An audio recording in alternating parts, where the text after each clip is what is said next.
ராம் நாராயண ராம். வானத்தை யாரும் உருவாக்க முடியாது. அது இருந்தது, உள்ளது, என்றும் இருக்கும். வானமே ஈன். அல்லாஹ் கடவுள். வானமே அனைத்தும், அனைத்தையும் ஆட்கொள்ளும் சக்தி. வானம் ஒருமுறை விருப்பம் தெரிவித்தது. நான் இந்த படைப்புடன் இருக்க வேண்டும். பல உருவங்களில் என்னையே காண விரும்புகிறேன். வானம் தன்னை அறிந்து தன்னை அனுபவிக்க விரும்பியது.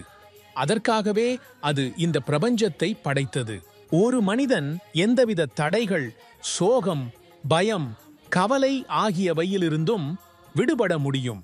அவன் தன்னை உண்மையாக அறிந்தால், இயற்கையுடன் இணைந்தால், மேலும் ராம் நாராயண ராம் என்ற நாமத்தை ஜபித்தால். ராம் நாராயண ராம் என்ற நாமத்தில் அமைதியும் சக்தியும் இருக்கிறது. அது உங்களை ஆற்றலோடு நிரப்புகிறது, உங்கள் காரியங்களை முடிக்க தகுதியளிக்கிறது. இந்த நாமத்தில் பிரபஞ்சத்தின் முழு சக்தியும் அடங்கியுள்ளது. விண்வெளியில் எண்ணற்ற நட்சத்திரங்கள், சூரியன்கள், கிரகங்கள் உள்ளன. பூமியில் வாழும் மனிதன் அவற்றையெல்லாம் எண்ண முடியும் என்று நினைக்கிறீர்களா? அது சாத்தியமல்ல.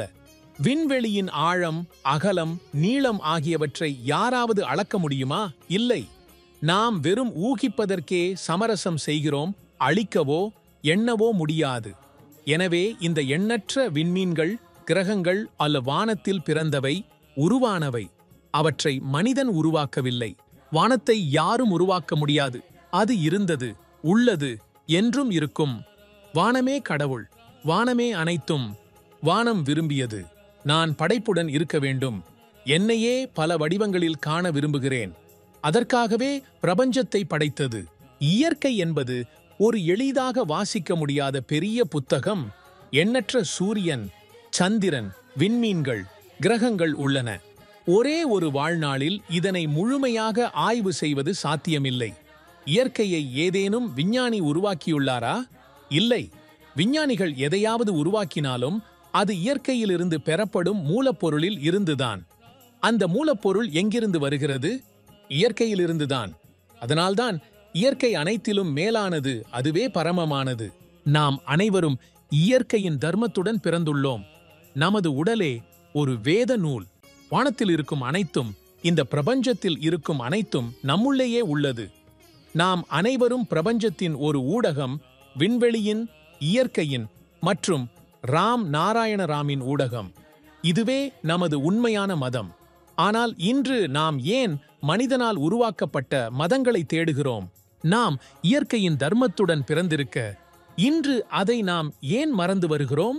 இன்று நாம் அனைவரும் வழி தவறியுள்ளோம்.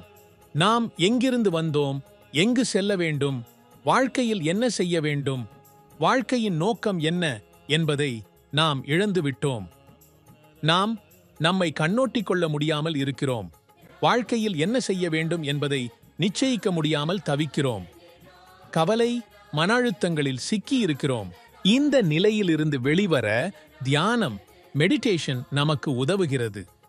நாம் தியானிக்கும் போது நம்முள் ஒளி, ஆற்றல் உருவாகிறது. அதுவே விவேகம். அது நமக்கு சரிதவறு என்ன என்பதை கூறுகிறது.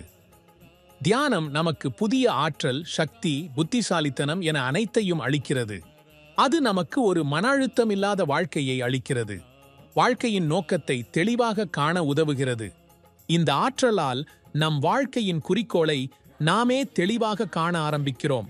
ஏனெனில் நம் உள்ளார்ந்த விவேகத்தின் குரலை நாம் கேட்க ஆரம்பிக்கிறோம்.